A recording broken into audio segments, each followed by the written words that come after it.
Sorry. All right, so we are going to get started at 7 o'clock, and I welcome you all to the work session agenda of the Bold Board of Education meeting here. And this is a work session. No official business is taking place. It's just discussion and information. My wish for tonight is that we have calm, civilized, and respectful discussion. And, you know, I've done some research this week. I've talked to some people at MSBA and MASA, and if things start getting a little more heated or maybe more, a little heavier than we want, we're going to take a 5-minute break. So just letting everybody know ahead of time kind of what will happen. We'll take a 5-minute break, we'll regroup, and we'll come back. So that's how I'd like to proceed tonight. So beginning with that, first item on our discussion, or on our work session agenda, is discussion pertaining to the referendum, and Mr. Ryan Hoffman from ICS is here with us. I'll just introduce him, and Jill, if I can, just to, from our last meeting, there's a lot of questions I think that came out from every board and then board members and a lot of questions afterwards. And so Turn around. throughout the meeting. So in talking with Ryan, I thought that we should get together and have a work session and ask these questions. Ryan is the one that's working with ICS and working with us and has been over the 2 years. And so he's got, he can share a lot of information with us that he wasn't here last Monday when we met.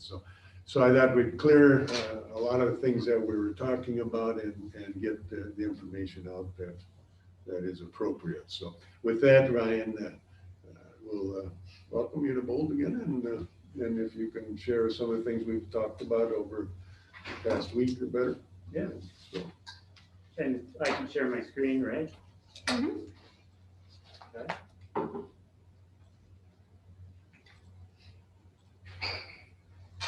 Okay. There it is. So I'm going to start here. First of all, thank you all for having me back. I appreciate it. I do know that there's a couple new board members. Obviously, we've had a chance to speak this month, I guess, with kind of an individual session, if you will, in Dale's office. But as they're now officially undertaking board meetings and learning about the process, I'm happy to be back and go over just maybe a general overview of what we've been through. I've got some documents here that we can go through.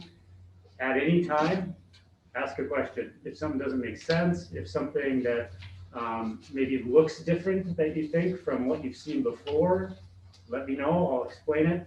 I'm going to try to go kind of line by line of a few different things so that everybody has a full understanding of where we were and where we are today and what's to happen moving forward. Some things are going to wait until after referendum passes, and I'll talk about what those are. So that they're just discussion items at this point, but I'm going to try to go slow. I tend to talk fast, so if I am talking fast or I'm using language that you don't understand, I see this stuff every day, all day. So it makes complete sense to me. I know that you guys don't. So feel free to just say, hey, hold on, what does that mean? Okay. So first I'm going to start with the overall scope outline of the referendum. So again, you've seen this document before. I created this all the way back. The specific document was created in November. Version of this, I just made it look prettier in November, but a version of this existed all the way back when we did the task force, and there was different options listed of different projects that the task force was looking at. So it just looks physically a little different, but it's information from all the way back then. So how this is broken down, and this document is in the review and comments, so this is what the MDE, Department of Education, takes when they're doing their analysis of what's going into a referendum. Very often they look at something like this and they come back with questions because they don't know exactly what every line item in here means, and they want some clarification to make sure that they understand it. Generally, they obviously see a lot of these, so they have a little bit more understanding, but that's their due diligence. They need to ask questions where they don't understand what's happening, right? So this is broken down between question 1 in this column here and question 2 in this column. So you can give, I'm just going to skip right to the bottom. for one big clarification or understanding. Right here at the bottom, it says $58,201,600. Question one, if you recall, is for $57,400,000, right? So the difference, when we're setting up a referendum and the financing that goes into it, the financial consultants have a factor of interest, some finance costs, some things that pertain to just getting bonds sold that make this number, the number that is here, 58,201, but you're actually only selling $57.4 million of bonds. So it isn't, you know, a difference number, or we're actually getting $58 million in bonds or anything like that. That is 57.4, but it's calculating some interest and some other costs that bring that amount up to 58.2. Very similarly for question two, you can see is 5.3 million. Actually, question two, when we get into the polls, people are going to see 5.2 million. So same thing, they're factoring some interest that you're going to be gaining in your bonds over the life of the term. So that's why it's the total cost here is $5.3 million. I'm going to stop right there. Any questions on that? I had a quick question. So all the total interest on this is already included in on that, on the bond, or just a portion? So this is interest earnings, not paid interest. So good question. So we have two different, when in the world when we're talking finance and we say interest, right? So when you get your $57.4 million dropped in your bank, Okay. you're going to make interest on that money, right? Your financial consultant and the bond counsel will help you put that into a bank account to accrue interest. So you're going to be making money. It only makes sense, right? You have $57 million. You don't want it not working for you. So that's part of the process. And we work with financial advisors to prepare cash flows. So we predict from day one till the end of the project how much is going to be spent and when, so that they know how to invest. They'll take a bigger chunk of money and invest in something more risky or secured for end of term payments, but they know that they'll have a smaller amount that they'll want nimble, more of a money market account maybe, that we're going to be pulling off of right away, right? So if you have a large sum of money, we know we're going to be spending some money at the first 7-8 months on design, but we're not into heavy construction yet. So we don't need all of the money sitting into account making little interest. We're going to put that money somewhere where it's making us something, right? Now, it's the bond market. It's not going to be aggressive. It's not going to be making 25% interest on that money the entire time, right? That's just not how it works. This is public bonds, so the interest rates aren't fantastic, but it'll be a decent amount of money. So we'll want to work with the financial advisors and the bond people to make sure that we're capitalizing that as much as possible. There is a stipulation that when you make interest on those bond funds, that it goes into the project. You can't just put $57 million into the bank and make $1 million in interest over 3 years and then go buy buses. It doesn't work like that. It has to go into the project, right? So it's a good thing that there's some possibility there to make some money, but it has to go into the project. Question again. Okay, so if you have that interest and you say we get that money and you say we, who's we? Us here at the school goes into our account here, or you guys put it somewhere? Great question. I have a problem when I say we, I am meaning this table, right? This table, not ICS, not architects. I am, it's your money, maybe is the better way to say it. Okay. So I want to, and we'll get into how that works and some of those things of how we track that money and all that in a little bit, but that's a perfect question. So any interest accrued money, any money that's deposited is always your money. It's never our money. No, but what I'm asking is, okay, so do we put it in our bank here, our local bank, or do you guys have a bank, you put it somewhere? It's all We of get you to put guys. it here Yep. and decide where Yep. it goes and.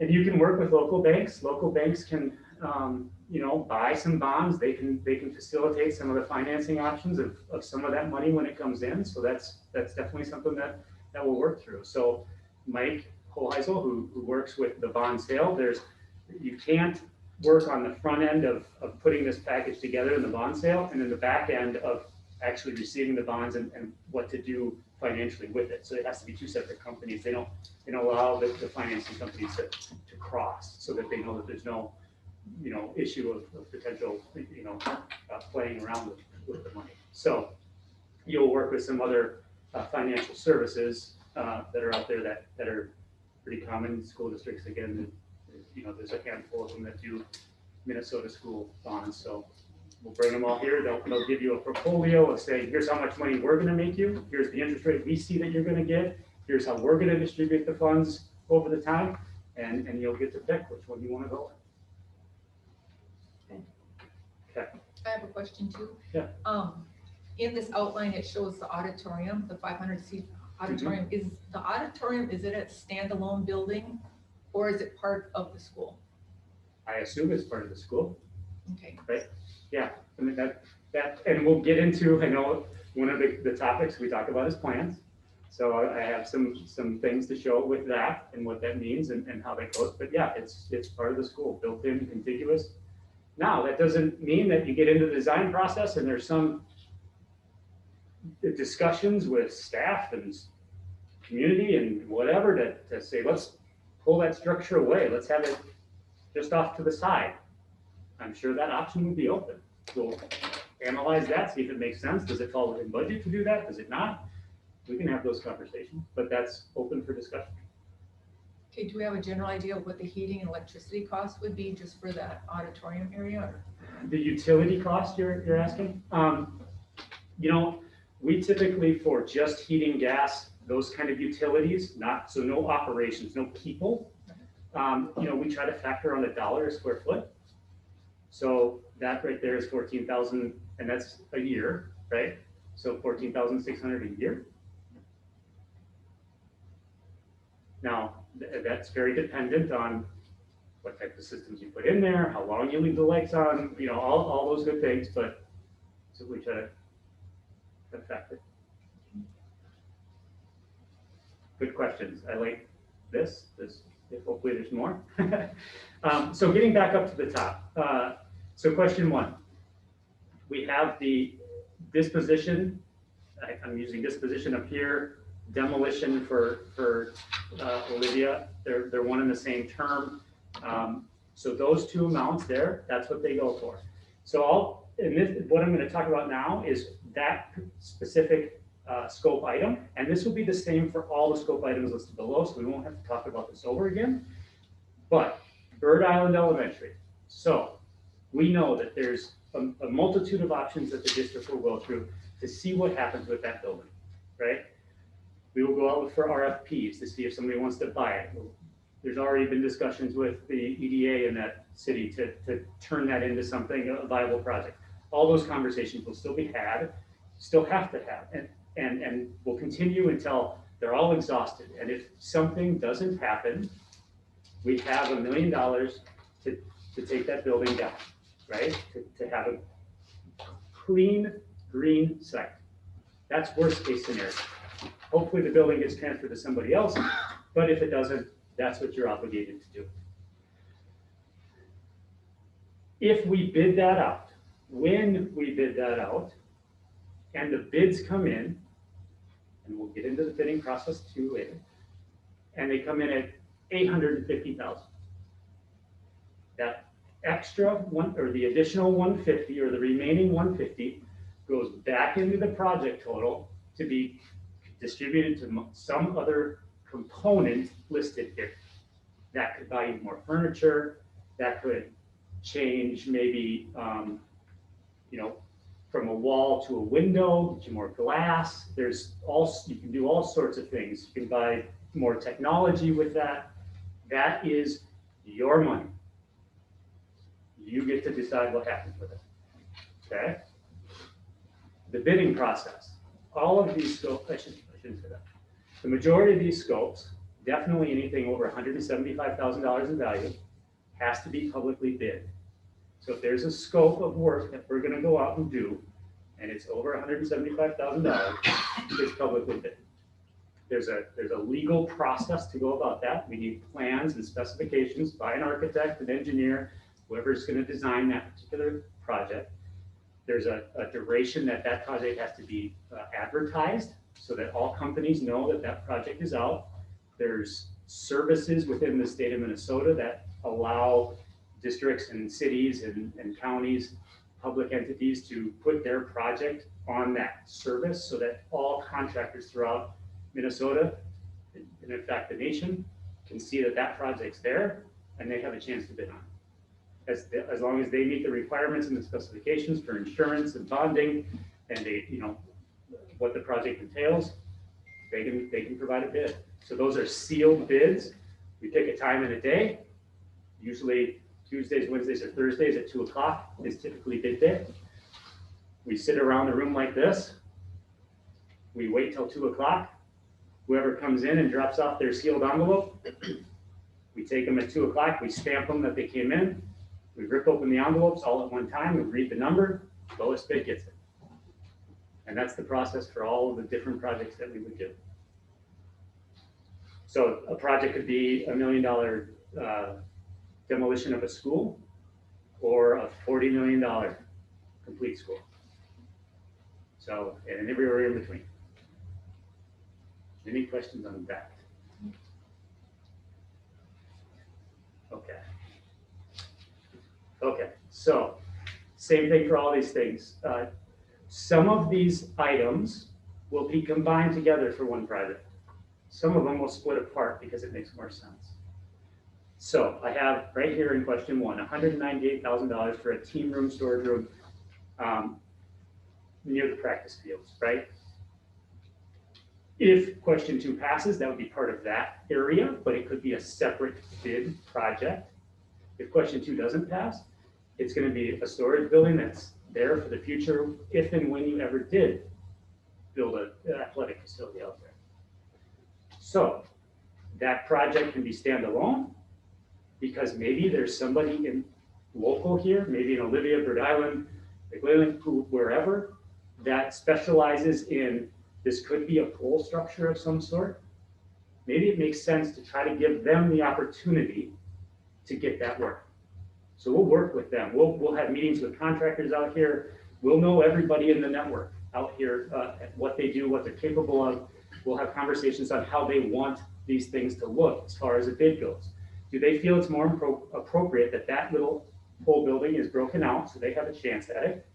Or with that pole building, would we have a better potential savings, if you will, if we included that pole building in with the big school? Would we get more bang for our buck? So we'll talk about that. So then maybe it gets lumped into one big project, so it's not broken out. We have those options. We're not there yet. We'll get there and we'll talk about those as we go over the next year of design after the referendum. Okay? Brian, what if you decided in the process that say question two doesn't pass and you don't want to build that building for later use, can you use that money somewhere else? Or is it once it's in that scope outline, that's where it's Yeah, so that's where the review and comment and these breakdowns kind of, they're our Bible. We have to stick to it, right? We can do things to massage and to position it to be better or whatever for the district for long term. But if we were to not do that building, we'd have to have a pretty compelling reason not to. If we were to all of a sudden say, okay, we're gonna build another kindergarten classroom because we don't need that, that's, I don't know if we could go that far with something like that. So the next line items down here are all costs that are incurred for that school and the site, right? And those are just construction dollars. So that's what we're factoring, and I got a little comparison here to show you what that means. So construction dollars, but that's our big, obviously that's the major amount of this whole project is that building, and then the work around it as far as parking lots, infrastructure, drainage, all of those good things. That's the construction cost right there. So it's relatively self-explanatory. The reason the auditorium is broke out, a couple of reasons is the auditorium kind of came late to the game. It was one of those things that we didn't talk about a whole lot, so wanted to keep it separate so everybody knew that it was a line item out.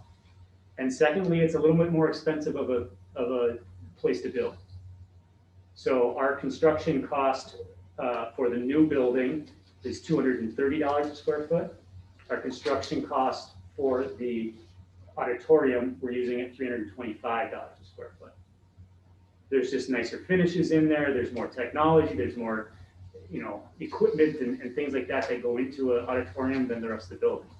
We want to break that out because we don't want to up the construction cost of the rest of the building, but we don't want to shortchange what actually happens in that auditorium as well.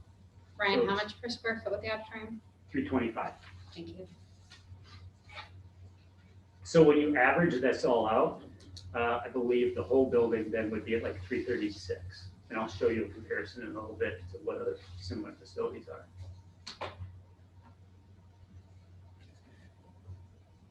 Keep going with question 1. There was a lot of comments and questions about this area. I have outlined here furniture, fixtures, equipment, technology, and then furniture, fixtures, equipment, and technology for the auditorium. Okay? So again, that's stuff that is more typically owner purchased items. So you'll work with a vendor, we will work with a vendor to select every chair, every table, every cushion, every projector, all of that. That's to cover all those costs. Not there. Questions about that? Where is it, where the permits and fees and contingencies? We'll get down there. So that totals right there for question 1, that 44.877 million. In our world, my world, the ICS world, and the people that do our jobs, everything except for those furniture, fixture, equipment numbers, that's called construction costs. So there's 2 terms that we hear a lot with this: construction costs and project costs. Project costs are everything. That's going to include what you just mentioned, Teresa. It's going to include all the contingencies and architects and construction managers and permits and fees. That's project costs. So when you're comparing one project to another, first things first, you have to make sure that you're understanding you're comparing construction versus construction or project versus project. Because if you compare construction costs versus project costs, it isn't going to make sense, right? If I'm comparing my 48 million or 44 million to somebody else's 58 million, it's going to look skewed, right? So we got to make sure that we're comparing apples to apples with that. Brian, could you blow that up just a tad? So you can see them up there. Oh, that helps, yeah. I feel like I'm squinting back. Yeah. I know I'm squinting back. With my glasses on, I can't see it. Okay, so now we get in, you can see here I have project costs, all the line items below. Okay? So right now, these are all just percentages, right? We haven't locked in contracts for anybody yet.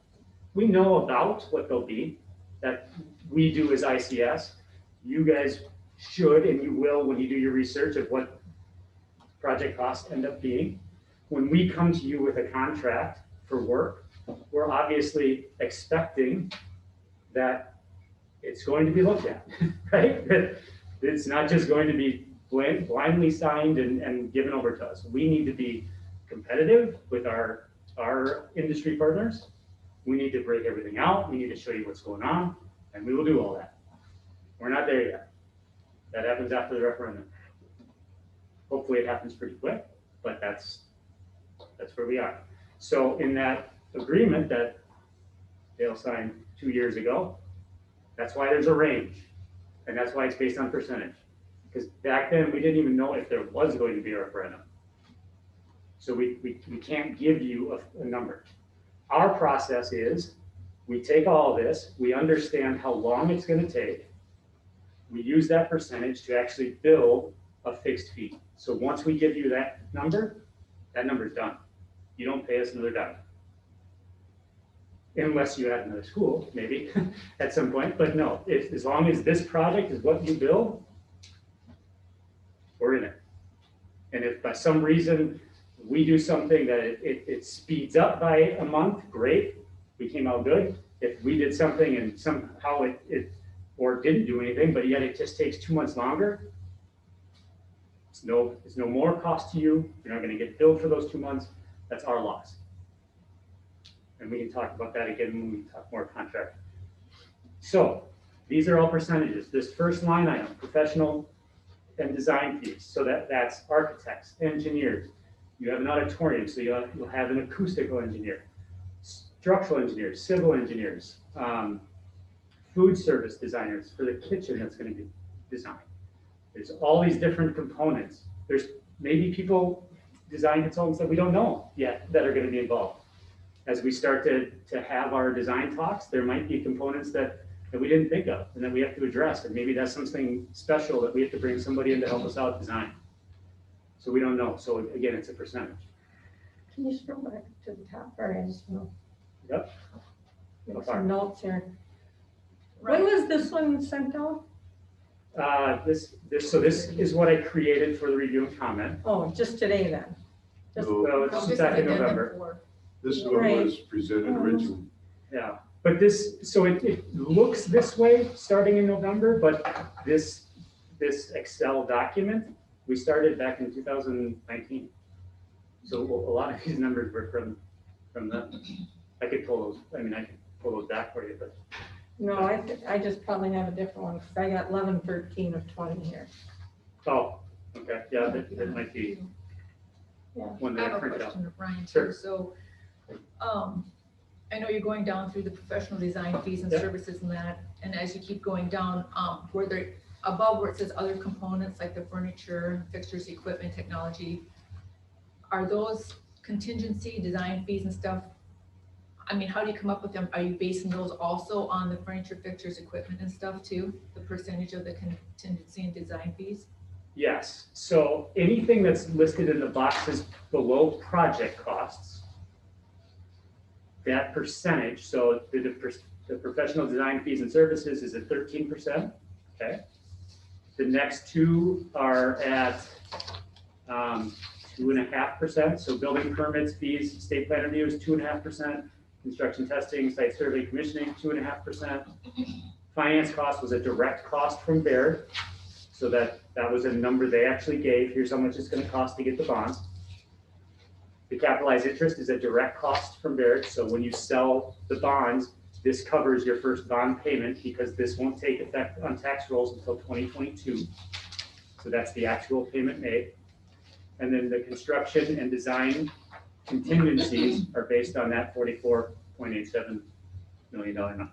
Okay, so I have a question for you. When I went to did the state convention and all those, superintendent from Zambroda, Mazeppa, he was one of the guys that put on this form about asking for plans and all that. He said to make sure that the furniture, fixtures, and equipment weren't part of those construction fees, those design fees and stuff, because he said that the furniture's already been designed. It's not like you have to redesign it, and the fixtures, they're designed. So he said to make sure those get pulled out. So I think I understand what he's trying to say. First of all, there's been no furniture design, no fixtures design, right? We don't have a building. We don't know what the furniture is going in it, right? So you design the building and it is a parallel path. So the architects will be drawing and we'll be working with a furniture vendor to say, okay, what can go into that space? Do we want tables like this with chairs like this? Do they need to be movable? Do they need to be wheels? Do they need to lock together? Do they need power in them? So those conversations are happening throughout the entire design process. So we won't know what the actual furniture is till probably 8-9 months into design. But Right. you guys won't be actually designing it. Another company will design it. You'll just Nope. purchase from them. Correct. So one good thing with furniture is you can buy furniture on state contract, and we'll take advantage of all we can. You will take advantage of all you can with our help to buy as much as you can on state contract. That's where the prices have already been negotiated for certain items, and you have the ability to just go buy it. You don't have to bid it out, you don't have to negotiate, you just go buy it. So we will help you identify what those things are. There's different state contracts, so there's a different chair on one state contract versus another chair on a different state contract. So we'll guide you through which chair you want, kind of thing. But yeah, that all happens simultaneously through the design process. But so getting into fees on that, right? Somebody has to coordinate that. And I'm not saying it has to be us, but somebody is going to coordinate that furniture vendor with the architect. And when the furniture arrives on site, where it's going, who's putting it in, who's installing it, who's hooking up to power, who's unpacking, who's doing all that. That may be us helping manage that, that might not be. Somebody's going to be doing it. So you're going to be paying for it somewhere. So I want to make sure you're covered and whoever's going to charge it for that. Okay? So it doesn't have to be an our fee, but if we manage it, we will say that's gonna be part of our percentage. So if that's part of the percentage of our contract, great. If we break it out to have a separate contract, great. If the architects want to take it and say, we'll manage the furniture process, great. We'll figure out what works best for you and what you guys like. You will have some things that I'm sure you'll probably want to bring from here or wherever and reduce that cost, right? So with that, there's going to be moving costs. There's going to be loading up and packing. Maybe the football team helps you out with that. Maybe they don't. Maybe we have to hire movers. We got to have money set aside to do that stuff. So that's why we cover it right now, but we have to break it down and show you when it all happens. Does that make sense? So this here is an assumption that it's all brand new, and if we do take over, there could be a difference. Absolutely. Okay. It's one thing, I've moved a ton in my life. When you move into a new place, to bring old furniture with you, just kind of gives you, sometimes it just doesn't feel right? You have this nice shiny place and then stuff just doesn't fit the way it's supposed to fit or function the way it's supposed to function because you brought it from somewhere else. So I'm sure those couches would make the track. They look comfortable, but you might want new couches. I don't know. So we have to go by the assumption that you're going to get new. So where the percentage of contracts falls, there's different types of contracts that you get to choose from. So this is going to be, I'll go over it quickly just so you get some understanding, but again, it's probably a more in-depth conversation later. But there's owner's representation, there's construction management, and then there's program management. So that's where in my initial agreement with the district a couple of years ago, we had owner's representation in there at 3 to 3.8%, and we had program management in there at 14 to 17%, right? Now there's construction management that's in there too. So and I didn't include that at that time, probably didn't want to confuse people with all different options and a whole bunch of different numbers and things like that. The major difference between owner's rep or construction management and program management, that firm holds the contracts for everything. Everything outside of construction contracts. But so that program manager is responsible for construction, is responsible for architecture, is responsible for engineering, all those consultants I listed before, food service, commissioning, acoustic consultant, anything. They have it all. So typically those percentages are a little higher than if you broke it out because they're taking on all the risk. Otherwise, who takes care of that, Ryan? I mean, if Somebody's taking care of it at some point. So you're paying for it either individually broken up amongst different people, or are you putting it all in one person's hands and saying you take care of it? So you're saying if you have owner's representation, you're breaking it up, but then who's the So one, who's the ultimate person? Right, so- Yeah, Us that's- saying, yeah. we're That's, doing every single thing ourselves. again, I don't like comparing to residential, but it seems to be what people relate to. If I'm a builder and I'm building your house and you say, I'm gonna go get all my appliances, okay, me as the builder, go get your own appliances. You go to the store, you figure it out, you tell me when I need what electrical connections, they all becomes you tell me. So as an owner's rep, we help with that, but things like furniture selection and deliveries and things like that, it becomes the owner's responsibility, or more so maybe the liability if something isn't right? We're here, that our job is to be the representative of the owner, right? So we take on some of that. But ultimately, the risk falls on the owner. The liability of something that potentially could happen, regardless if it's ICS's fault or not, the risk falls on the owner. So you either give us that risk and we charge you for it, or you take the risk and hope it works out well. But Like the- essentially, if you have the owner rep, it could be more than 14 to 17%. Because if you've got all these other different entities that you're having to pay 3 to 5% for each time, let's say there's more than 5 of them, and that just puts you at 18% right Yeah, there. we try to be at least equal, Copy. right? If you were to break them all up, and the program management would be equal. Mhm. Right, but that program management, there's risk there. So there's a benefit financially to that company to take that risk if nothing goes wrong. But their risk is if something does go wrong, then they've just now lost that.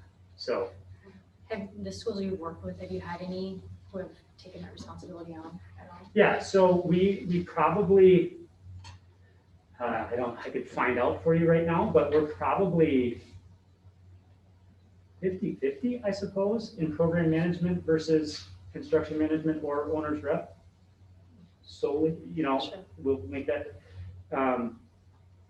the company that you saw at MSBA, that was with Sombrota, Nexus, they're a program management firm. I had no idea they were, I just Yep. knew them as, their first names, that's all they gave me at the time, Yeah. so I had no idea that it was, I figured they were just putting on the Yeah. convention. And I don't know if they offer other services, but I'm pretty sure that that's all they do, right? So we try to make sure we understand all the different parts and components and say, okay, this probably fits best for you. So let's go this way. But we'll have another board meeting to talk about all that and all the different fees and how we want to go about it. And just like everything else, it's all public. So we know that everybody's going to be on it and eyes on it, and that's our world. We're used to it.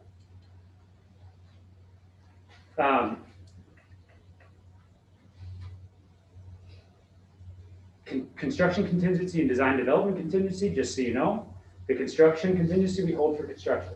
So that 5% stays locked away until we start construction. We don't spend it. We don't take into our contingency to do things that we hope then end up okay while we start building. That 3% for design contingency is just stuff that we don't know what we're building yet. So there's a little contingency factor there for us. Is that like double dipping, because you have design fees on top at 13% and then these design contingencies at 3%? Well, so these fees, the first line item there, professional and design fees, services reimbursable, aren't taking into account those two contingencies. But when we come in here and are negotiating contract, there is, to me, a logical reason to say it should. Because all of those dollars, that 3.436 million right there, are going to be into the project. Again, they are going to be designed, they're going to be construction managed, they're going to be implemented into the project. So my stance is therefore whoever's managing it should get the fees for that. Does that make sense? If you were to say, we don't want, and again, I don't want to put my cards on the table. You guys can be real hard negotiators and say, nope, we're not giving you fees on that. And I guess that puts us in the corner, right? How we're going to handle that and what we want for a relationship and all that good stuff. But it just makes sense to me that if that $3 million is going into the project, somebody's going to have to oversee it. So therefore, they should get the same factor. Now, there are things that happen in construction that are mistakes. So you get an architect to make a mistake, you get an engineer to make a mistake, you get a construction manager to make a mistake. Those things could be negotiated out of the fee. Say, hey, you screwed that up. We're not gonna give you a fee to fix the problem that you created. Totally makes sense. Hopefully we don't do that. About 90% of that construction contingency will be stuff you choose to do, not stuff you have to do. It'll make spaces better. So, but we don't know right now. We could start digging in that farmland and find an old 212 buried down there somewhere, right? And we have to take care of it. What happens then? Or an old church or whatever it is, or burial site, who knows? But Oh, God. yeah, believe me, we've found some things. So does that give us a good bearing of what's involved in the project and where we are? I'm going to get into some cost comparisons, and I'm going to get into the plans. Okay? So cost comparisons.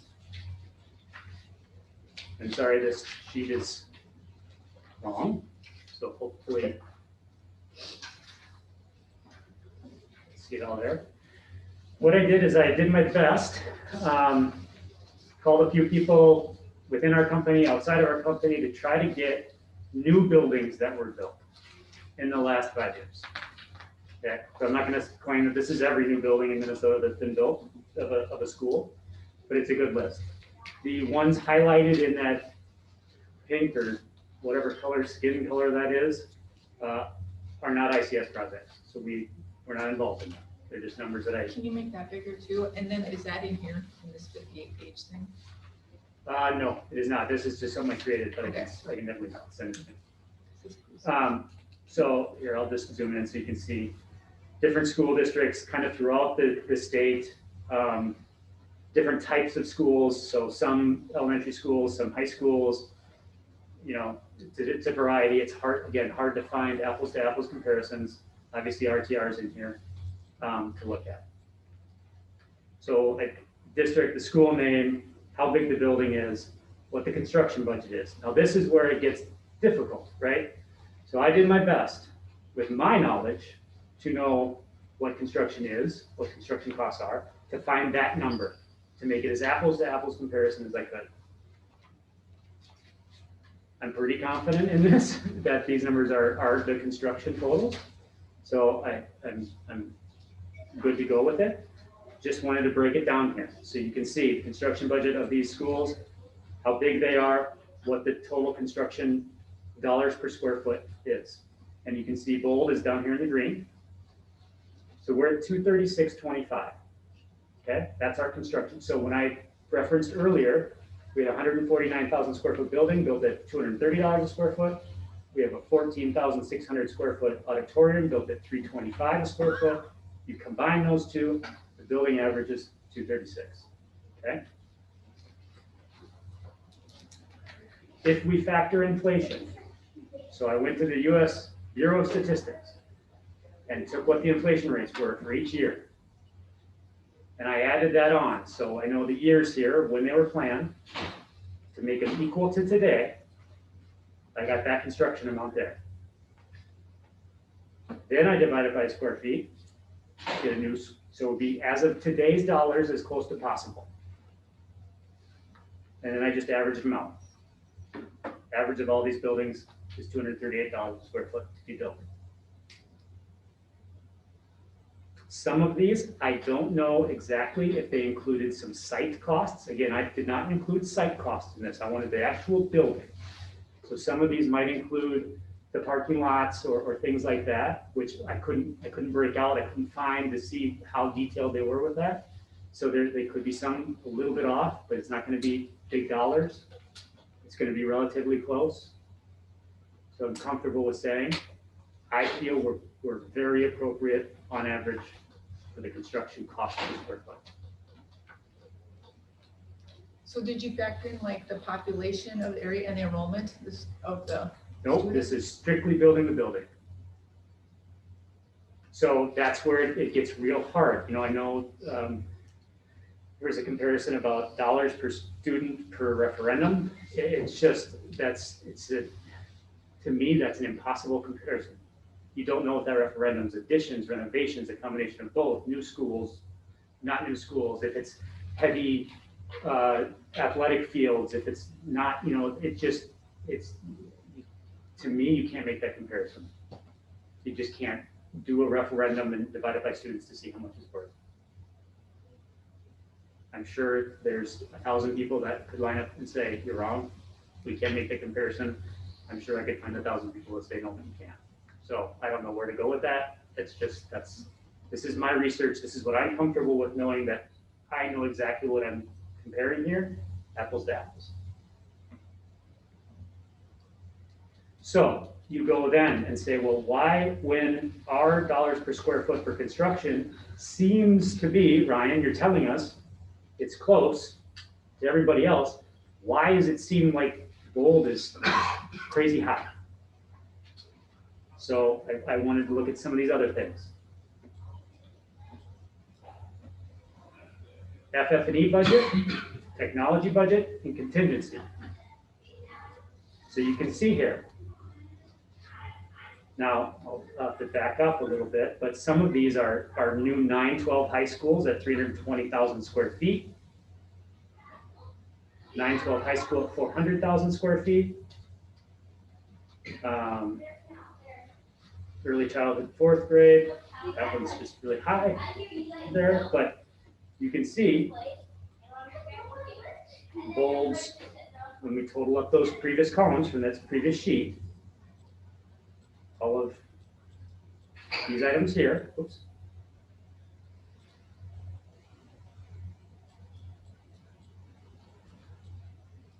That's these totals here.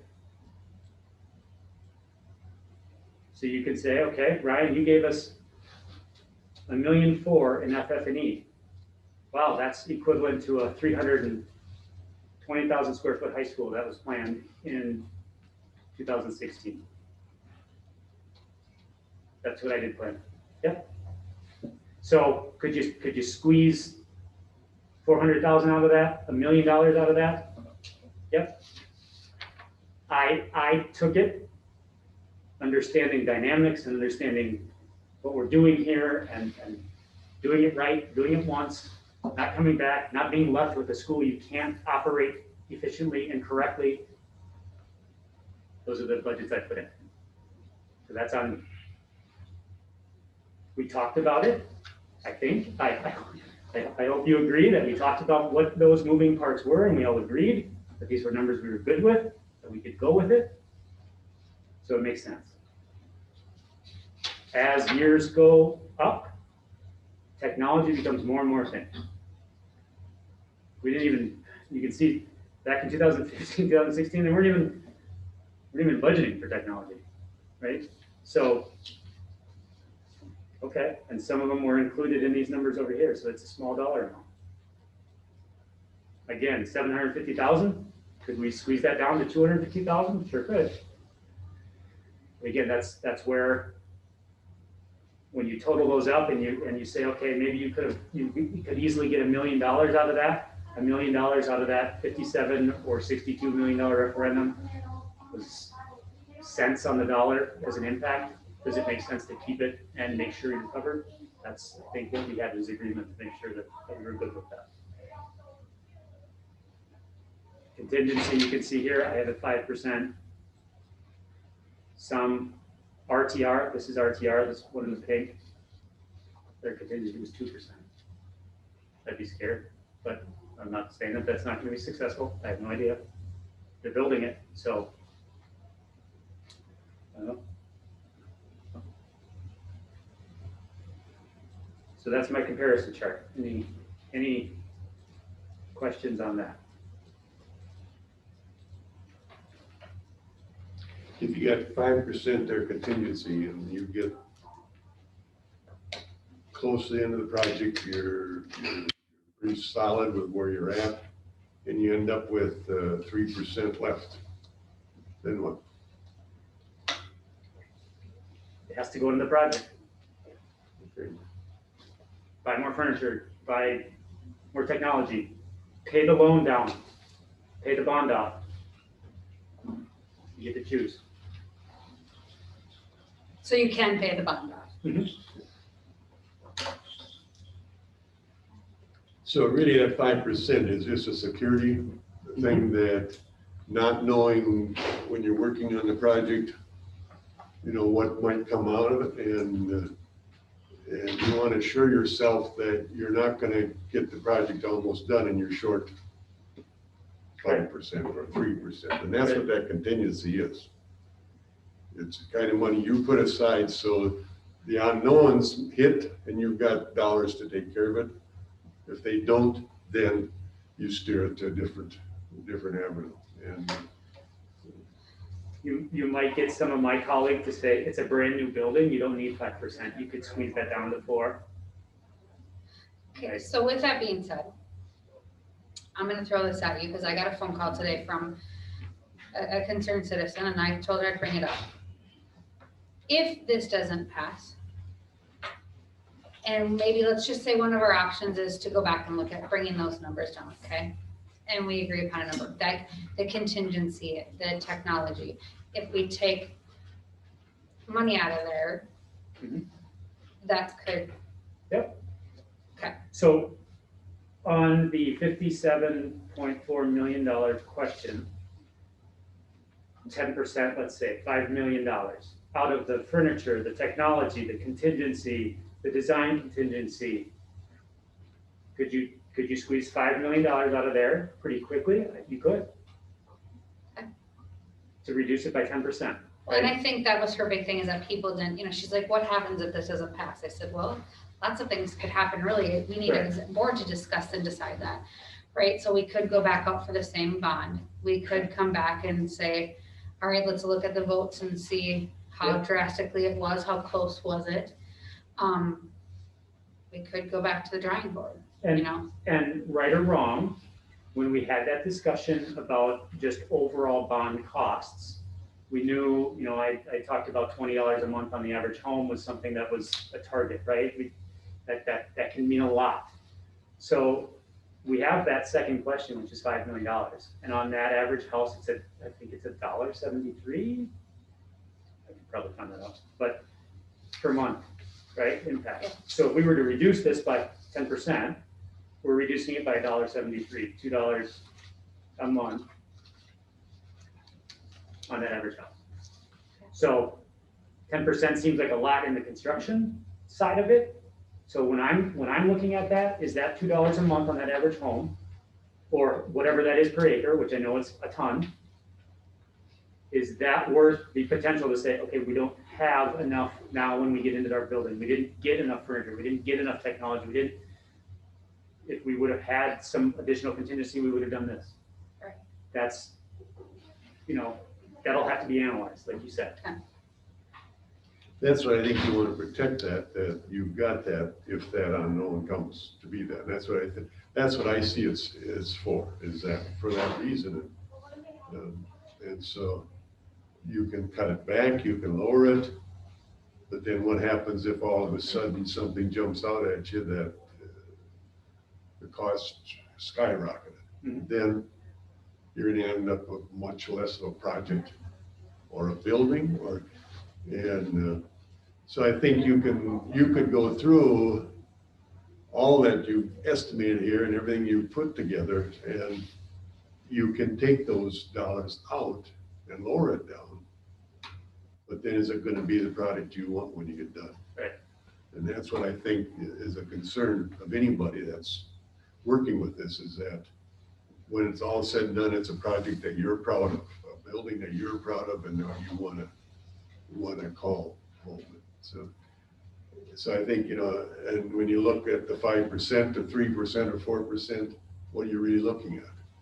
It isn't significant. Right. And so, No, but I'd say like on the people that are gonna carry the burden of this, it's significant, and depending on how the referendum goes, if it gets voted down, I think we really have to take a step back and bring out some other options and not just give the people one option. I think we need to sit down with the community members and find out if it goes down, why it went down, and what they wanna see. That's what we need to do to revisit this. The typical process. and that's what you would do. So, moving on from that, if there's something that you think about, and as I'm talking about all this next fun stuff, feel free, we can go back to those and talk about the budget side. Plans.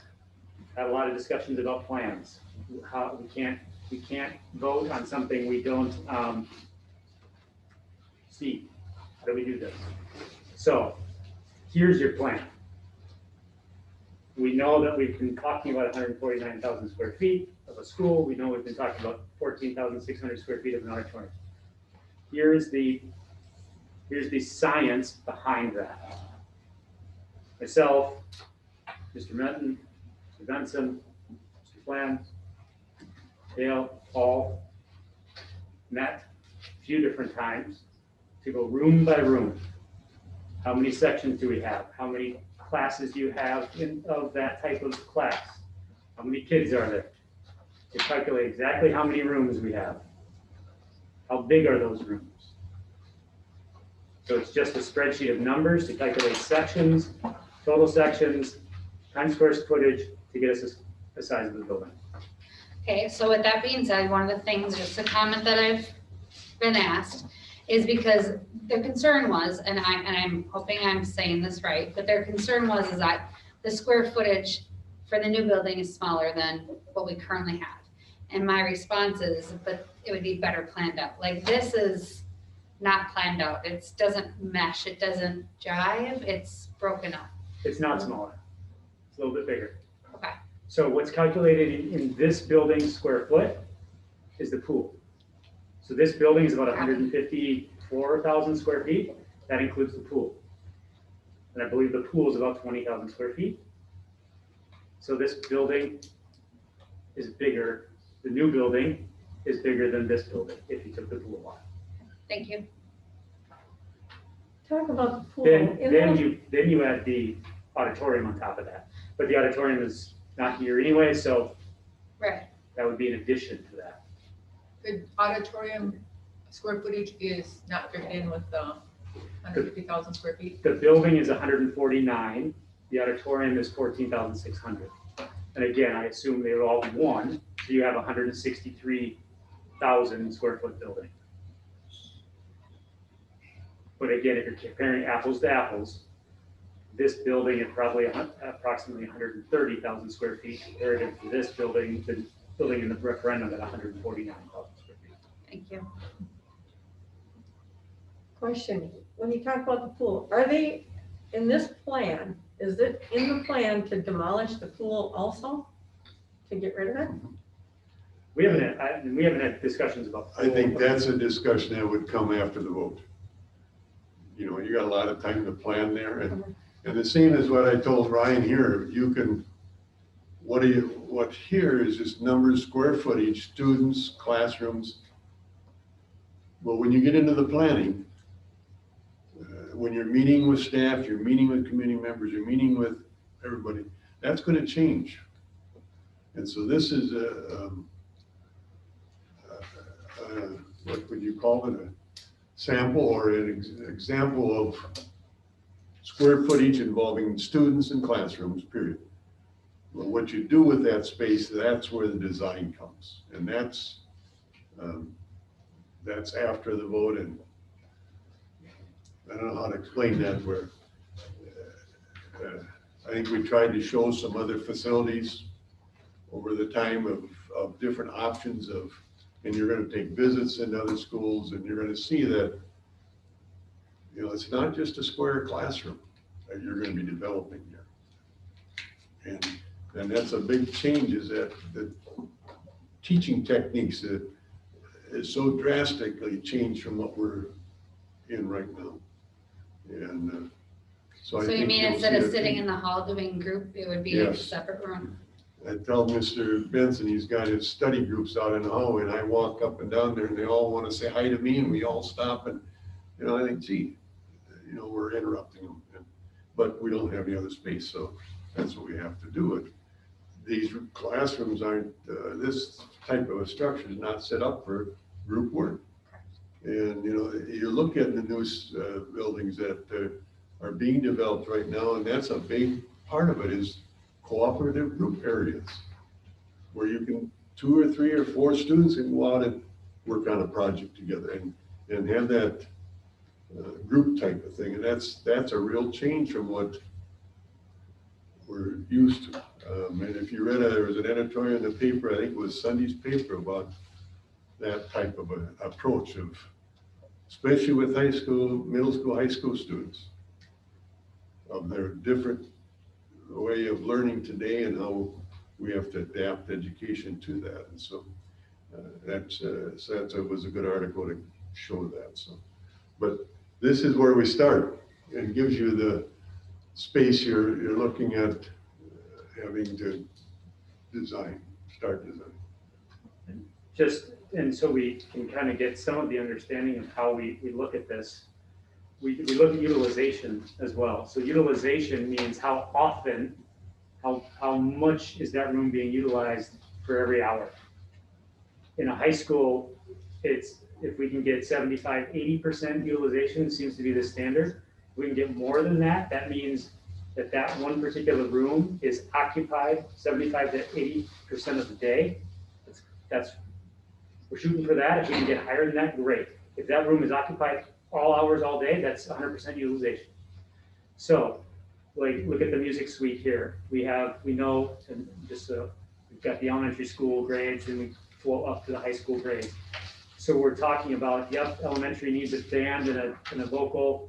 The high school does too, but we're just doing one room of each of those, because we know that room can be utilized by young kids, then old kids, and then middle-aged kids, and then young kids. So we don't have to build multiple of them. We're going to utilize that room as best we can. Can you go across and explain all the numbers, like? Yeah, so where you're here's. coming from all the way across on just like one line. Yeah. Not all of them. So again, we have the first column is everything to deal with the pre-K 4 kids, then the kids in 5, 6, then kids 7, 8, then 9, 12. How many sections of kids are in that particular type of room? Right? We know we have 3 kindergarten sections. So we have 3 kindergarten rooms. That's what we're planning for. We grade level classrooms, so that means 1st, 2nd, 3rd, and 4th, 4 grade levels. We're saying that there's 10 sections, right? So that's not an even number, right? So we calculate that across. We also have 5 classrooms needed for 5th and 6th grade. So 15 total sections, 15 total classrooms, 900 square feet per classroom. This is 13,500 square feet. Elementary kids are much closer to 100% utilization, right? They stay in their classrooms the majority of the time. What size are those? What's the square footage of the classrooms now? Boy, I don't know that off the top of my head. I'm going to say they're probably just under 900 square feet. They could be right there. I don't think they're significantly under that though. I think your classroom sizes are pretty. The actual square classrooms were pretty equal to what MD guidelines are, and that's what these square foot. Well, Danny would probably know what they are, wouldn't I'm texting him right now. Working. Good job. Thank you. So the kindergarten and the little kids' rooms, they'd be the typical square classroom. Well, we're just using square feet, so we don't know if it's actually going to end up being for a square or rectangle room. But we're just saying it's gonna be 1,200 square feet. How ultimately that's designed and how they connect with each other and how they interact with each other, that's part of the design process that we don't know yet. That's what takes a year to figure out. See, that's what the question is that it's not that it's a square box that you're gonna put a kindergarten class in. It could be something entirely different. When you design it, that's what you look at, so. This is just square footage is all it's telling you. So this tells us how big the building's supposed to be. The construction costs tells us how much it's gonna be. We multiply together, that's what gives us our referendum.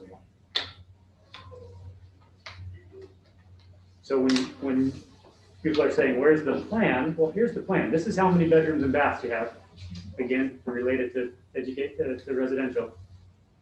Here, builder, I want 4 bedrooms, 2 baths, and a 3-car garage. So the part that's confusing to me then, at the state convention, they put on this forum and they basically said that we need to see 2D and 3D renderings, conceptual plans, so we can see everything and we can show it to the community so they actually see what they're gonna get. And they said we should insist on that. Okay? I'll give you a little bit of a example. Durham High School. This is the building I was part of in 2015. This document right here that you see, this is what we used in the referendum campaign literature. So we were out in the same process that we're doing right now in Bowl and telling everybody, hey, we're building a new building, a new high school. Here's what it looks like. This was the renderings we used. Here's the front of the school, and it's this part of the school. This is the existing middle school, so it's going to be connected. Here you go. So this is the high bay stuff, so gyms, stuff over here, kind of the middle section core of the building, and then kind of 3 fingers, if you will, of classrooms. That was the rendering. This was a team process with a local architect out of Perham. So they were willing to put some work in it and put some modeling together. This is what they came up with, and that's what went in all the literature. What's it look like for real? Anything like that? That.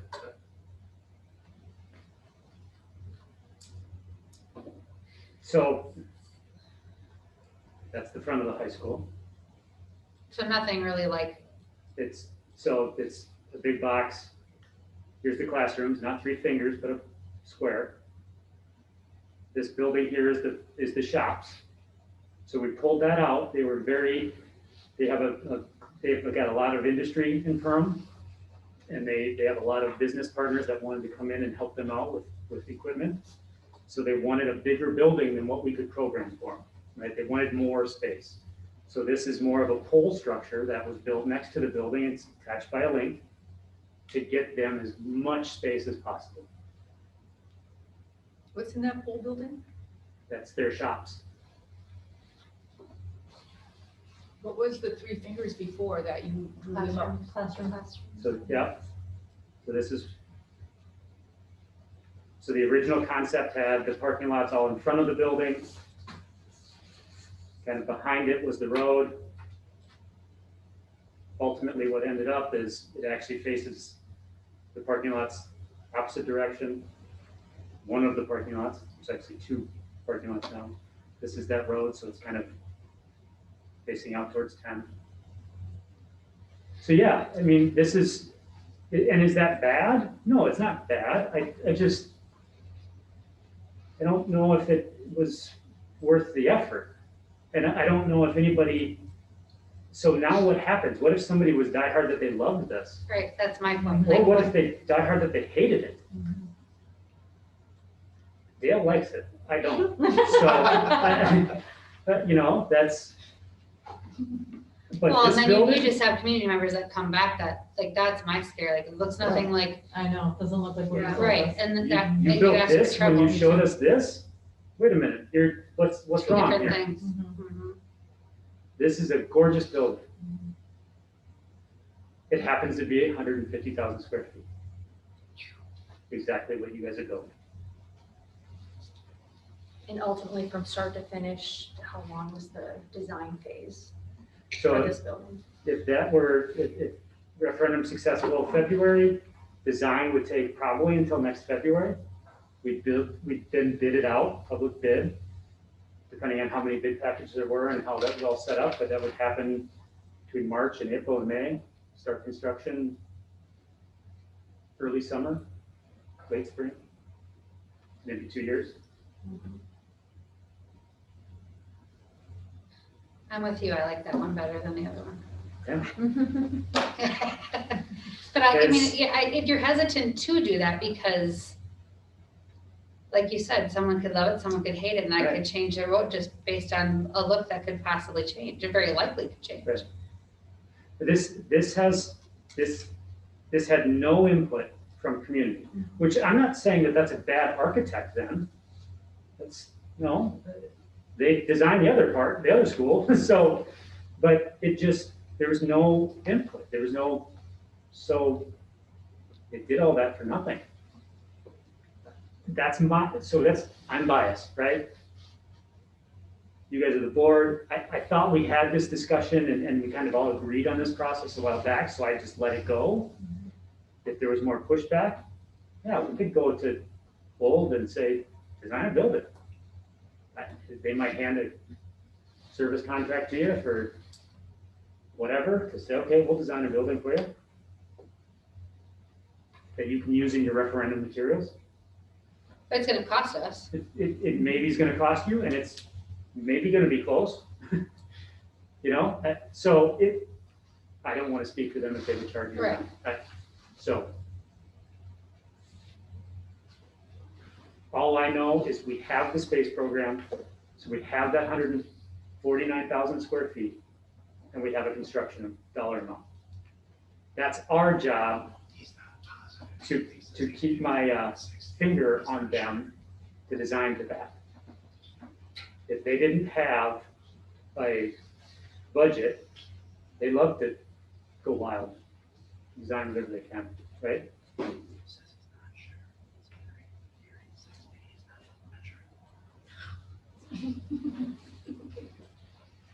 I did include just some plans of their building. So again, same size building, serves about the same number of students. You can see they do have 3 full gyms. So they chose, we did the same planning with them. 2.5 gyms was what we had, same as this building that is in the space program. They chose 3 gyms was more important. So we are going to add space there and squeeze space other places.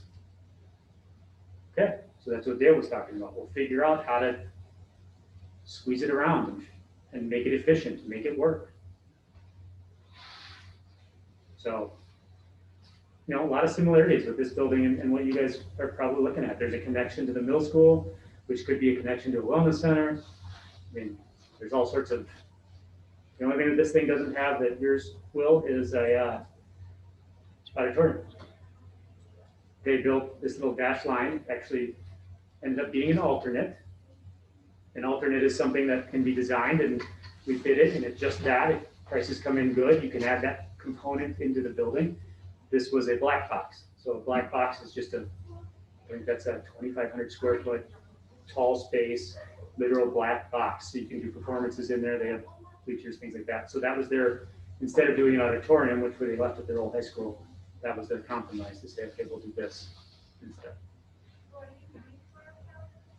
But great dining hall right down the middle, kitchen off of that with their culinary arts right next to it. So they use that as their kind of their concession stand, things like that to the athletic space.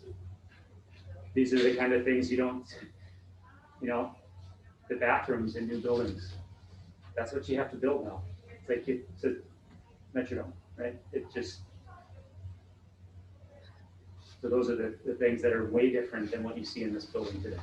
but I don't wanna belabor that anymore.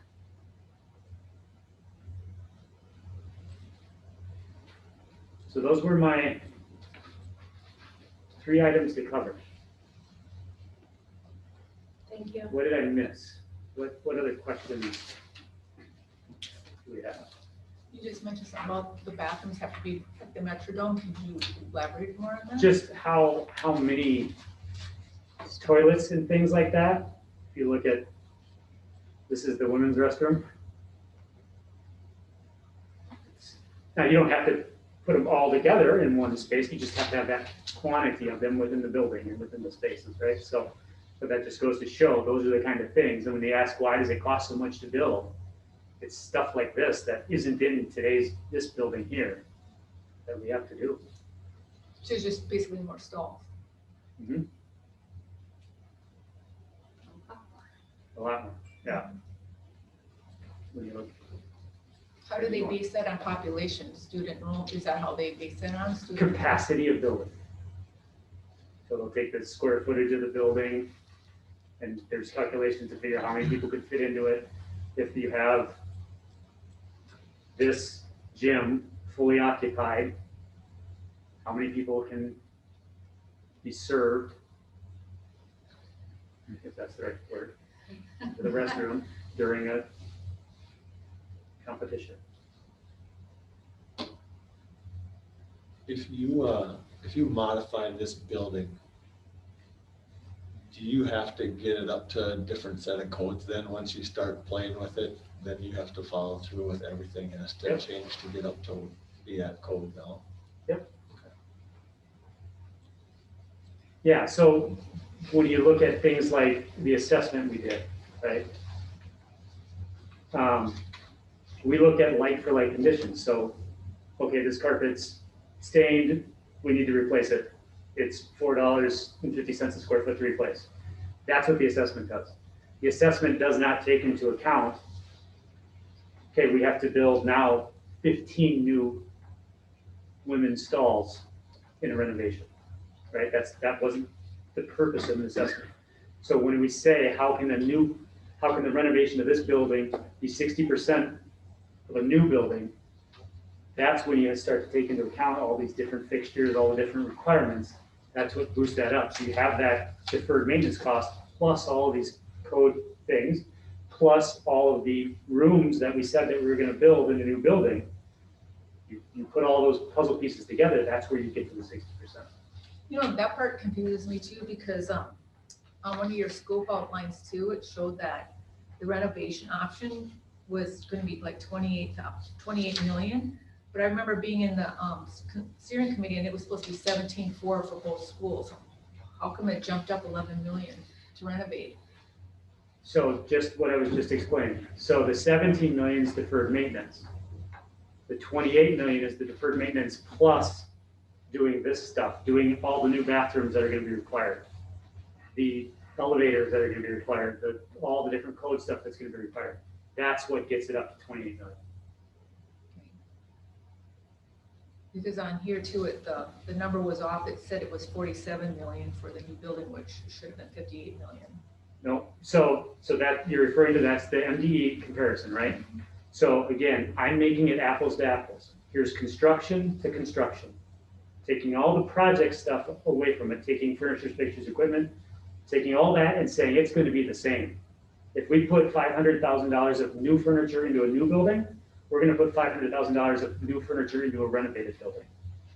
Okay?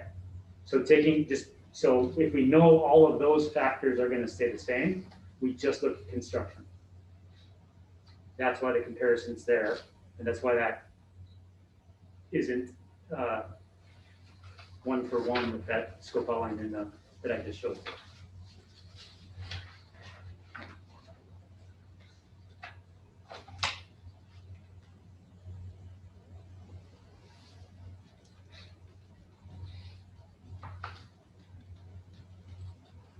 Any other questions?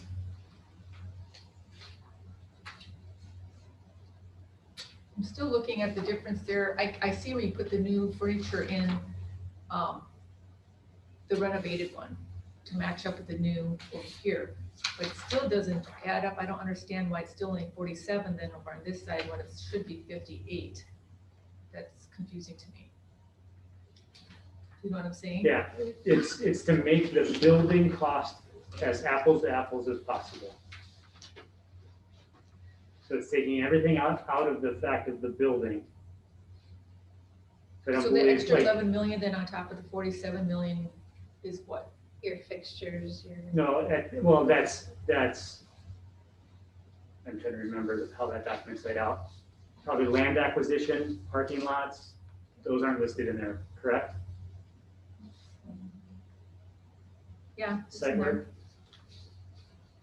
work, Land acquisition, parking lots, all in this 47, but where's the extra 11 million there to make it 58? Because then it's like not 60%. I'm just pointing that out because that doesn't make sense to me. let me, I trying to know see where that's coming that document, let me do an explanation and maybe I can write it to you as opposed to fumble around it right now.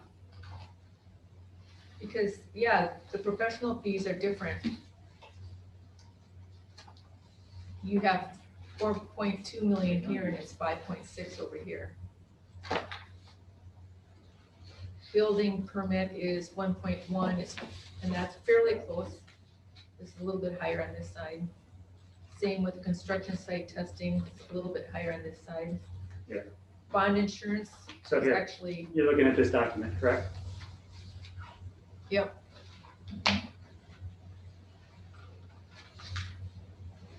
Yes.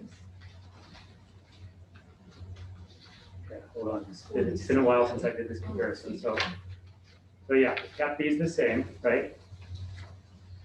Okay, so I don't know if that's the one or not, because it looks different from the bottom here. Let's see, 28, and that's so it's small from here, it's hard to see. 28, And 47, 467, okay, yes, that's the 50, one. and And then then go to 47. addendum 4, Yeah, careful. So this 37,270, or 34,270, right? Zoom in on this, let's see where I'm at. okay, is the same as this number. Okay, so I didn't include the auditorium, right? Because again, if I were to add the auditorium into the comparison, the auditorium would have to be built on both schools, right? So I just left that off, Okay, so I see that one, 4.3. okay?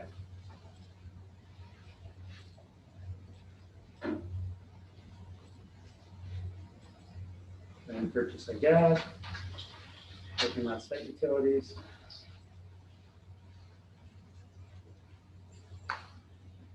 We don't have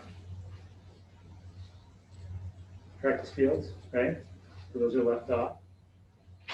So when you leave those chunks of money off, that's gonna drop all those percentages. Remember, the project costs down below are just percentages.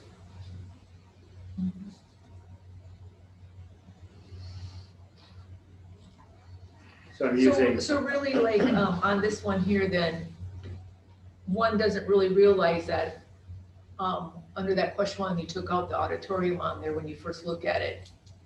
right, That's why it looks like it's 60%. But when we're really in our question one, the auditorium is in, so right. it's really 58. Well, With so all in the this other practice document, fields, because what we're bidding on, or what the ballot now is saying. So in all reality, when we are telling everybody that it should be 28 versus 58 million. no, Because in question one, it has it in there.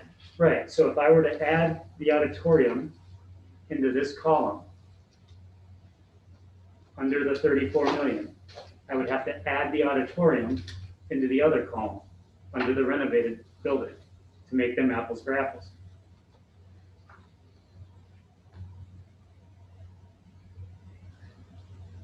But you wouldn't be putting a new auditorium in there, you'd be using what we had for renovations. We don't have an auditorium. Great, Well, Yeah. I guess you do. so that, I just left Your that chunk out. Gymnasium with It's the your. 500 seat out. So it's going to move the entire thing the same. So if the auditorium If the 4 million is in both columns, it's going to add 4 million to both columns, and it's going to add the percentages on the 4 million to both columns. So it's a net zero.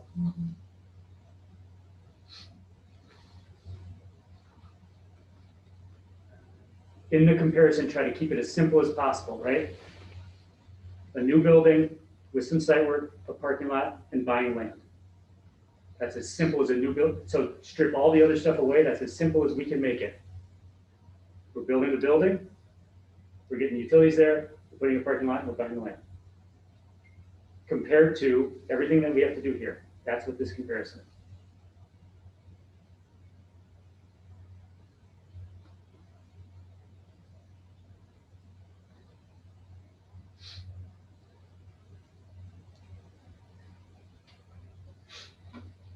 Anything else? Any other questions?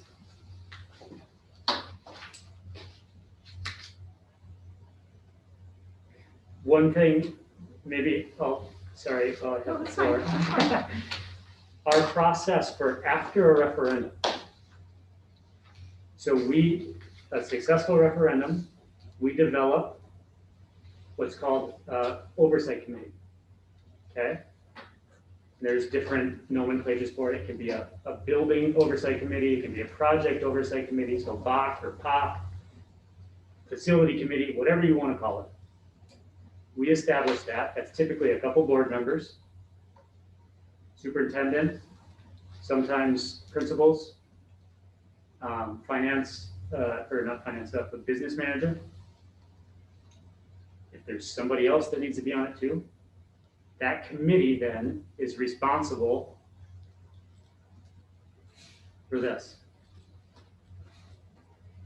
To manage the budget, to manage the schedule. We facilitate it, of course. We take all the documentation, we do all the work. But there are decisions that have to happen, and there are decisions and timing that needs to take place. So that committee is what feeds the board action. Okay, so nothing's done without due process, if you will. So every dollar, again, what you're not seeing here is we have a pretty elaborate Excel workbook. Every dollar that goes into the referendum is tracked, verified, approved.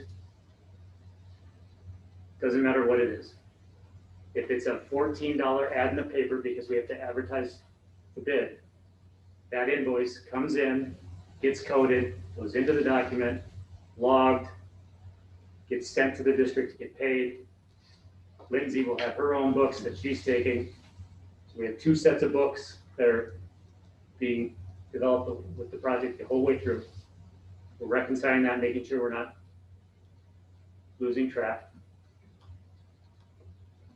So that at the end of the project or annually, you have your auditors come in, they'll audit books. They'll look at certain things during construction just to make sure things are happening correctly.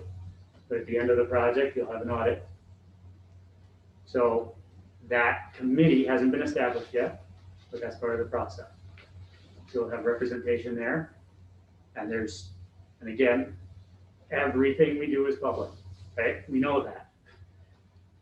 At any given time, anybody can ask any question about where anything went. So that's how we document it. But if they want to know what happened in July of 2021, we can say, well, here's the invoices that were processed. Here's the contracts that were signed. If we decide to move that $150,000 from Rhode Island Elementary to some other project, we track where it moved, when it moved, why it moved. So it's all documented. We know exactly where every dollar goes all the time. And that's part of our process. So, and it's ironic, but we approve our own invoices. So ICS will send an invoice to Lindsay. Lindsay will send it back to us. We'll code it, we'll approve it, send it back to Lindsay, she'll pay it. We log it. I mean, it's even that detailed. And that track is there when they're working on it. Every day or every week you meet as a construction crew, and then those bills come in, and it goes back and forth, and every dollar is accounted for. throughout the whole thing. And so that's how they manage that, so. We have no authorization to spend any money. That is not our job. We give you the recommendations of what to do and the approvals. All checks, everything comes from Bold. Can I just back up just a teeny bit?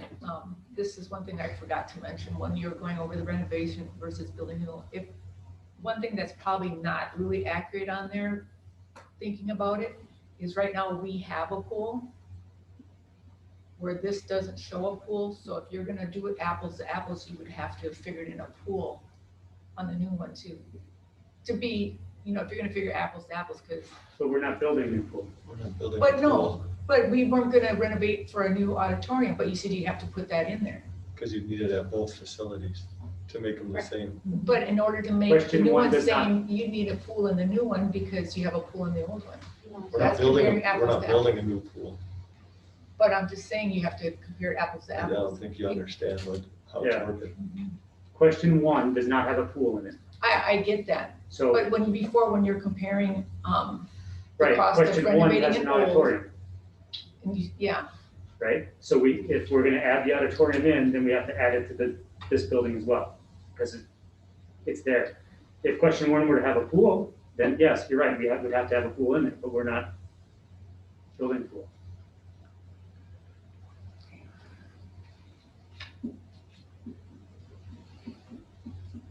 I feel like you don't follow. oh, I follow.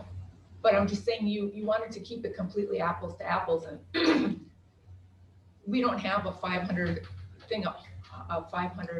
seat auditorium in the school. And you said to make it apples to apples, you'd have to show that you'd have one here like you have in the new school. Well, then I'm just saying we already have a pool here, even though it's not in question one, but you want to compare apples to apples. You have to get something for that, for the pool. You can't just, do you know what I'm saying there? Does that make sense? I think I understand the correlation you're trying to make. Because we're gonna be walking away from that. I think maybe what we're comparing here is if we're gonna renovate this building, the plan is to have an auditorium. So Even that's if you the renovate difference. it, you put a 500 seat auditorium. Yeah, and so whether you build that onto here or you build it in the new, that's gonna be an expenditure because that's what the district is looking at. So it may be in terms of more clarity to put it in the comparison so you can see it. But again, the numbers won't change. I mean, obviously they'll go up by the factor of the pool, but the percentages will remain the same across the board. So right now, the 47,155 compared to the 28,406 will turn to $4 million more and $4 million more. It's going to be the same. We're not touching the pool here. We're not touching the pool in the new building. So it stays off.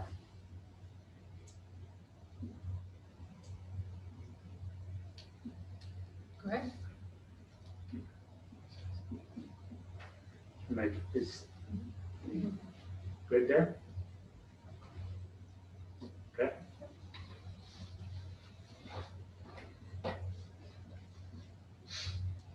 Any other questions? I mean, this is good discussion, so I don't want to cut it off. We have more questions, please. Other things that you're hearing, people have asked you about that you're trying to clear up, that now's a good time when we got Ryan here, so. I got a quick question, Ryan. I think I asked you earlier and then you said we'd get to it. The tax calculator on the website from Bayard, does that include all the interest that we're gonna be paying? Yes. It does include interest. Yes. See, I talked with a person last week on that, and so they asked me that same question, Sandy. They said, well, is the interest included in it? I said, yes. I said, when you buy your house, your payment, so much is principal, so much is interest, and this is the same thing. It's a mortgage. Just So wanna make sure. good. Yeah, thank you for bringing that back up. That's the other interest. We talked about the interest that you're making. Right, That's the interest you're paying. right. Yeah. that's factored in. I received a phone call, I guess there's residents that are getting multiple mailings for more people that are living at their household than what there are. In one particular, they received 11 mailings to the same address. Only 4 people were eligible. They all had the same last name. One was deceased and some had different names, family member names that they went and checked with other family members. They've never heard of these people. And so I was wondering,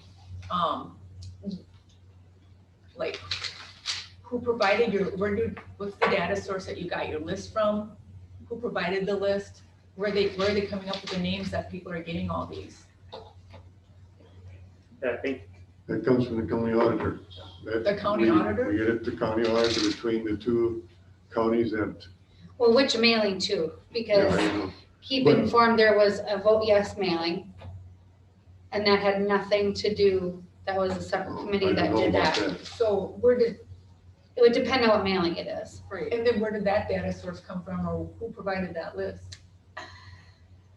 That, I don't know if that's from the purchase list that, the phone numbers I know are from a purchase list. Right. That, so I don't know if that came from that as well. I don't know. And where was that purchase list purchased from?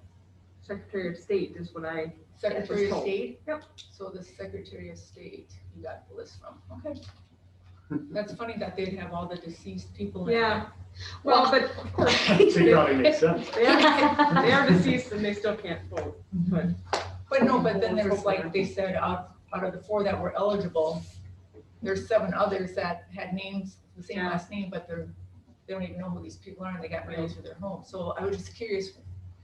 and was the same address too?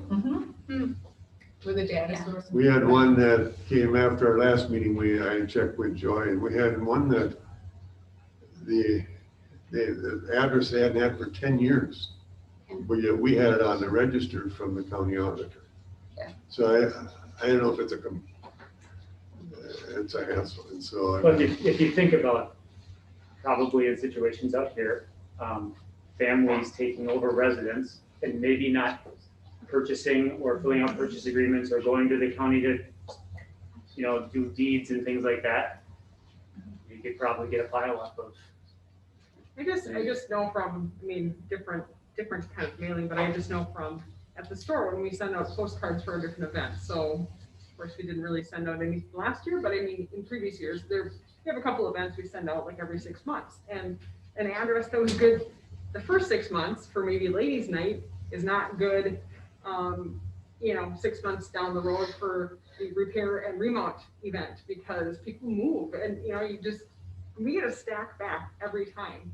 Or you get rid of your PO box or. Yeah, it's kind of crazy. So I don't know, people don't always, well, obviously they're not gonna probably, unless they really want our mailings, they're probably not gonna call us up and, and update their address, because there's so many other places when you move that you have to do it. So, but yeah, it's a little scary if the counties. I got a quick question, Ryan. Okay, when we started this, we paid ICS, what was it, 15,000? Yeah. I think it was I 15. Yeah. Okay, like all these meetings you come to, or we're not getting billed for this, or eventually we're gonna get billed for this, or how is this gonna work? He's volunteering. At this point. Well, I hate to get that big bill later. No, there's no, Ryan, you made it clear to us that that was. yeah, it was not- there's no Well- bill. We do this on the guys that we get to be your construction partner at the end. Yep. Some question. I Some had go that same very quick, question, some Sam. take some time. Just And I keep telling them to keep coming. Yeah, We're not gonna pay you though. yeah. He lets Tell me him to come know. a half an hour earlier than he's supposed to be here. Yeah. But that's the contract we signed, and so that's there. And so then if it passes, then that's the next step. And if it doesn't pass, then we gotta take a look at that alternative too. So we have to weigh both ends of this. All right, any other Any others? questions? If not, let's move on to number 2. These should be fairly quick. Tuesday, February 9th, election hours are 7 a.m. to 8 p.m. Our polling sites are the Rhode Island Municipal Building, Lake Lillian City Center, the Olivia Public Library, and the district office is where they will deal with the absentee ballots. Is that how it's going to work, Mr. Bransoy? Yes, Okay. yes. Anybody have any questions or discussion on any of that? Early voting is also at the district office, correct? Yes, Thank you. and that's until the 8th of February, I believe. Yeah, I think 3 o'clock, I think. On the 8th. All right, and then the date to canvass election results is Monday, February 15th of 2021. Time, I would, 7 o'clock work for everybody, I don't know. If you want to go earlier, I'm fine with that too. What was the date on that? The 15th, Monday, February 15th. Okay. I'm game for earlier. Me too. I don't know, what do you guys think? I mean, I know some 6 people o'clock? have, I'm flexible, so. 5 o'clock? some people, Brian, I know you have clients till later and, Yeah, I don't know if there's a game that night, Okay. for a girls' game that I have to be at or anything else. I don't have girls in I don't think there's a game. I think I have no that's idea. One day. Let's tentatively plan for 6 p.m. There are no events that Monday, Right. because it's President's Day, right? Oh, can we meet that day? Yeah, you know, President's Day. Can we meet on President's Day, Mr. Bransoy? Pardon? Can we meet on President's Day? Is that one that's not allowed? It's not a Okay, holiday. okay, I will check on that to make sure. I'm Okay. sorry, I wasn't listening to you. no, that's okay. Just want to make sure that we're That's here. doing what we should be. So, any other questions on any of our work session items? If not, I thank you all. This was a good night of discussion, and thank you to Thank Ryan. you, Ryan. Thank you, Answering Ryan. all the Thanks, Ryan. questions for, since we're paying you nothing. So, but thank you all for coming out. If there's other things you think of, give me a call or if we can get Ryan, we can connect with him and answer those questions too. It's important. There's a lot of stuff here and some of you have been listening it for over 2 years now, so it's a good refresh and everything. So, good. All right.